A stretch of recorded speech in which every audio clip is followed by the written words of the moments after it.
Une violente explosion s'est produite dimanche soir sur le terminal gazier de Ras Laffan au Qatar, alors que les équipes tentaient de remettre en service certaines installations endommagées lors du récent conflit avec l'Iran.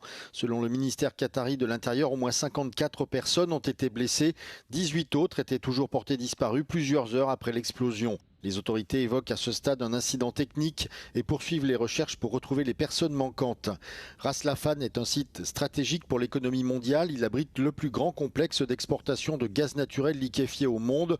Le Qatar figure parmi les principaux producteurs de GNL de la planète, avec la Russie et les États-Unis. Ce nouvel incident pourrait accentuer les tensions sur les marchés de l'énergie. Les exportations qataries étaient déjà fortement affectées par le conflit régional et par les difficultés de navigation dans le détroit d'Ormuz, passage essentiel pour les livraisons vers les clients internationaux.